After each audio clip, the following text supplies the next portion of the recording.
Congratulations. ಕೋಟಿ cinema ಇದು ಮೊದಲನೇ ಸಿನಿಮಾ ಅಂತ ಎಲ್ಲರೂ ಹೇಳ್ಬೋದು, ಬಟ್ ನೀವು ಎಷ್ಟು ಇಷ್ಟಪಟ್ಟು ಪ್ರೀತಿಯಿಂದ ಒಂದು ಪ್ರಾಜೆಕ್ಟ್ನ ಮಾಡ್ತೀರಂತ ತುಂಬ ಹತ್ತಿರದಿಂದ ನಾವು ಯಾವಾಗಲೂ ನೋಡಿದ್ದೀವಿ.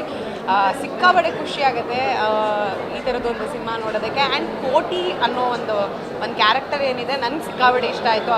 ಥ್ರೂ ಔಟ್ ದ ಫಿಲಮ್ ಆ ಇನ್ನಸೆನ್ಸ್ ಧನಂಜಯ್ ಅವ್ರು ಕ್ಯಾರಿ ಮಾಡೋದು ಇಷ್ಟ ಆಯಿತು. ಆ್ಯಂಡ್ ಪ್ರತಿಯೊಂದು ಪಾತ್ರಕ್ಕೂ ಅದರದ್ದೇ ಆದಂಥ ಪ್ರಾಮುಖ್ಯತೆ ಇಡೀ ಸಿನಿಮಾದಲ್ಲಿತ್ತು. ಪ್ರಾಬಬ್ಲಿ ಇಷ್ಟು ವರ್ಷಗಳ ನಿಮ್ಮ ಬರವಣಿಗೆ ಇರ್ಬೋದು ಅಥವಾ ಕೆಲಸ ಮಾಡಿರೋ ರೀತಿಯಿಂದ ಐ ಥಿಂಕ್ ಈ ಒಂದು ಸಿನಿಮಾದಲ್ಲಿ ಪ್ರತಿಯೊಂದು ಪಾತ್ರಕ್ಕೂ ಸಣ್ಣ ಸಣ್ಣ ಡೀಟೇಲ್ಸ್ನು ತುಂಬ ಏನಂತಾರೆ ತುಂಬ ಚೆನ್ನಾಗಿ ತೋರಿಸ್ತಾ ಹೋಗಿದ್ದೀರಾ. ಆ್ಯಂಡ್ ಖುಷಿ ಆಯಿತು ನಿಮ್ಮ ಡೈರೆಕ್ಷನಲ್ಲಿ ಸಿನಿಮಾ ನೋಡಿ. ಈ ಥರದ ಒಳ್ಳೊಳ್ಳೆ ಸಿನಿಮಾಗಳು ಬರ್ತಾ ಇರಲಿ.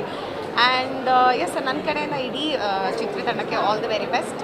ಎಸ್ಪೆಷಲಿ ಪರಮ್ ಸರಿಗೆ ಇನ್ನೂ ಒಳ್ಳೊಳ್ಳೆ ಸಿನಿಮಾಗಳನ್ನ ನಿಮ್ಮ ಕಡೆಯಿಂದ ಎಕ್ಸ್ಪೆಕ್ಟ್ ಮಾಡ್ತಾ ಇದ್ದೀವಿ. ಇದೊಂದು ಫ್ಯಾಮಿಲಿ ಎಂಟರ್ಟೈನ್ಮೆಂಟ್ ಸಿನಿಮಾ ಅಂತಲೇ ಹೇಳ್ಬೋದು. ಇಡೀ ಫ್ಯಾಮಿಲಿ, ತಂದೆ ತಾಯಿ ತಮ್ಮ ತಂಗಿ ಎಲ್ಲರೂ ಬಂದು ಕೂತ್ಕೊಂಡು ನೋಡುವಂಥ ಒಂದು ಒಳ್ಳೆ ಸಿನಿಮಾ. ಸೊ ಎಲ್ಲರೂ ಬನ್ನಿ, ಇಡೀ ಸಿನಿಮಾ ತಂಡಕ್ಕೆ ನಿಮ್ಮ support. Thank you. Koti cinema ಕೋಟಿ ಜನರ ಮನಸ್ಸಿನ ಗೆಲ್ಲಿ. ಆ್ಯಂಡ್ ಧನಂಜಯ್ ಅವರು ಸಿಕ್ಕಾಪಟ್ಟೆ ಹ್ಯಾಂಡ್ಸಮ್ ಆಗಿ ಕಾಣಿಸ್ಕೊಂಡಿದ್ದಾರೆ. ಥ್ಯಾಂಕ್ ಯು, ಬಾಯ್. ಗೊತ್ತಾಗಲ್ಲ. ಹೌದಾ,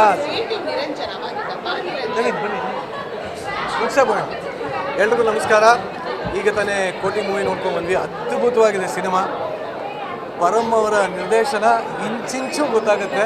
ಸ್ಪೆಷಲಿ ನಾವೆಲ್ಲ ಕಲರ್ಸ್ ಕನ್ನಡದ ಫ್ಯಾಮಿಲಿ ಆಗಿದ್ರೆ ನಮ್ಮ ಬಗ್ಗೆ ಇಂಚಿಂಚು ಗೊತ್ತಿರೋದಿನ್ನ ಅವರ ಬರವಣಿಗೆ, ಅವರ ಶೈಲಿ, ಅವರ ನಿರ್ದೇಶನ ಪ್ರತಿಯೊಂದು ಗೊತ್ತಾಗ್ತಾಯಿತ್ತು.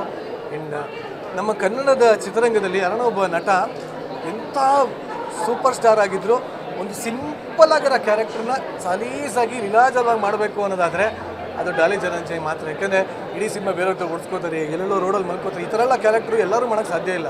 ಆ್ಯಂಡ್ ಇಡೀ ಸಿನಿಮಾದಲ್ಲಿ ಮೋಸ್ಟ್ ಸಿಂಪಲಾಗಿ ಕಾಣೋದು ಅಂದರೆ ನಮ್ಮ ಡಾಲಿ ಧನಂಜಯ್ ಅವರೇ.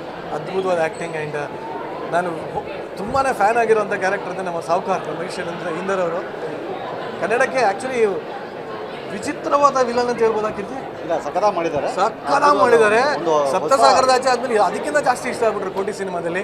ಇನ್ನು ನಮ್ಮ ತಾರಮೆಣಮು, ವಾಸುಕಿ ಅವರ ಮ್ಯೂಸಿಕ್ಕು ಇದೆಲ್ಲ ಚೆನ್ನಾಗಿದ್ದೇ ಇದೆ.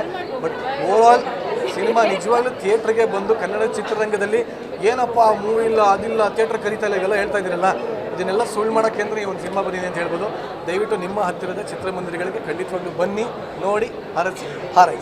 ಈ ವರ್ಷ ಮತ್ತು ಹೋದ ವರ್ಷ ಕನ್ನಡ ಸಿನಿಮಾಗಳಲ್ಲಿ ಕೆ.ಇಂದ ಶುರುವಾದ ಎಲ್ಲ ಸಿನಿಮಾಗಳು ಹಿಟ್ ಆಗಿದೆ ಅಂತೆ. ಅಂದರೆ KGF ಇರ್ಬೋದು, KGF 2 ಇರ್ಬೋದು, ಕಾಂತಾರ ಇರ್ಬೋದು, ಕಾಟೇರ ಇರ್ಬೋದು. ಆ ಸಾಲಿಗೆ ಒಂದು ಹೊಸ ಸೇರ್ಪಡೆ ಕೋಟಿ ಸಿನಿಮಾ. ಆ ಅರ್ಹತೆ ಮತ್ತು ಯೋಗ್ಯತೆ ಎಲ್ಲವೂ ಸಿನಿಮಾಗಿದೆ. ದಯವಿಟ್ಟು ಥಿಯೇಟ್ರಿಗೆ ಬಂದು ಸಿನಿಮಾ ನೋಡಿ, ಹಾರೈಸಿ. ಐ ಥಿಂಕ್ ನಮ್ಮಿಬ್ಬರಿಗೂ ಮಾತಾಡೋಕ್ಕೆ ನಮ್ಮ ಅಣ್ಣ ಮತ್ತು ನಮ್ಮ ಯಜಮಾನ್ರು ಏನೂ ಬಿಟ್ಟಿಲ್ಲ. ಬಟ್ ಒಂದು ಥಿಂಗ್ ಹೇಳಬೇಕು, ಪರಮ್ ಸರ್ ಇಷ್ಟು ದಿನ ಒಳ್ಳೊಳ್ಳೆ ಶೋಸ್ ಕೊಟ್ಟರು. ಇವಾಗ ನಮ್ಮ ಕನ್ನಡ ಇಂಡಸ್ಟ್ರಿಗೆ ಒಂದು ಒಳ್ಳೆ ಮೂವಿ ಕೊಟ್ಟಿದ್ದಾರೆ. ಸೊ ಎಲ್ಲರೂ ಥಿಯೇಟ್ರಿಗೆ ಬಂದು ಕನ್ನಡ ಮೂವಿನ ನೋಡಿ. ತಾರಮ್ಮ, ಧನಂಜಯ್ ಸರು, ಹಾಗೆ ನಮ್ಮ ಮುರುಘಾ ಮಾಸ್ಟರು ಒಳ್ಳೆ ಸೂಪರ್ ಸಾಂಗ್ಗೆ ಕೊರಿಯೋಗ್ರಫಿ ಮಾಡಿದ್ದಾರೆ. ಹೀರೋಯಿನ್ನು ಎಲ್ಲರೂ, ಇಡೀ ಟೀಮ್ ತುಂಬ ಚೆನ್ನಾಗಿ ಅದ್ಭುತವಾಗಿ ಕೆಲಸ ಮಾಡಿದೆ. So I wish you all the very best to entire Koti team. ಬಂದು ಥಿಯೇಟ್ರಿಗೆ ಮೂವಿ ನೋಡಿ. ಹಾಯ್, ಎಲ್ರಿಗೂ ನಮಸ್ಕಾರ. ಸೊ ಈಗಷ್ಟೇ ಕೋಟಿ ಸಿನಿಮಾ ನೋಡಿ ಹೊರಗಡೆ ಬಂದಿದ್ದೀವಿ. ಸೊ ಕತೆ ತುಂಬ ಚೆನ್ನಾಗಿದೆ. ಒಬ್ಬ ಮಿಡಲ್ ಕ್ಲಾಸ್ ಹುಡುಗ ತುಂಬ ನ್ಯಾಯಯುತವಾಗಿ ಬದುಕಬೇಕು ಜೀವನದಲ್ಲಿ. ಅಂದರೆ ಆಲ್ರೆಡಿ ಮೋಸ ಮಾಡ್ತಾ ಬದುಕ್ತಾ ಇರೋರು ಹೇಗೆ ಅವರನ್ನು ಅಡ್ಡದಾರಿಗೆ ಎಳೆಯೋದಕ್ಕೆ ಟ್ರೈ ಮಾಡ್ತಾರೆ ಅಂತ ಕತೆ ತುಂಬ ಚೆನ್ನಾಗಿದೆ. ಆದರೂ ಕೂಡ ಇವ್ರಿಗೆ ಅವರು ಯಾವ ರೀತಿ ಪಾಠ ಕಲಿಸ್ತಾರೆ ಅಂತ ಪರಮ್ ಸರ್ ಮೊದಲನೇ ಬಾರಿಗೆ ಡೈರೆಕ್ಷನ್ ಮಾಡಿದ್ದಾರೆ ಅಂತ ಖಂಡಿತವಾಗ್ಲೂ ಅನಿಸೋದೇ ಇಲ್ಲ. ಅಷ್ಟು ಅದ್ಭುತವಾಗಿ ಡೈರೆಕ್ಷನನ್ನು ಮಾಡಿದ್ದಾರೆ. And all the best Param sir. And ನೀವು ಕೂಡ ಬಂದು ಥಿಯೇಟರಲ್ಲಿ ಸಿನಿಮಾ ನೋಡಿ ಕನ್ನಡ ಸಿನಿಮಾನ ಪ್ರೋತ್ಸಾಹ ಮಾಡಿ ಅಂತ ಕೇಳ್ಕೊಳ್ತಾ ಇದ್ದೀನಿ. Thank you so much. ಸ್ವಾದಿಷ್ಟತೆಯ ಸ್ವಾದ, ತಾಜಾತನದ ಆಹ್ಲಾದ, ಉತ್ತಮ ಆರೋಗ್ಯ ಮತ್ತು ಹೆಚ್ಚಿನ ರೋಗ ನಿರೋಧಕ ಶಕ್ತಿಯ ವೃದ್ಧಿಗೆ ಈಗ ನಿಮಗೆ ಸಿಗುತ್ತಿದೆ ಉತ್ತಮ ಗುಣಮಟ್ಟದ ಪೌಷ್ಟಿಕಾಂಶ.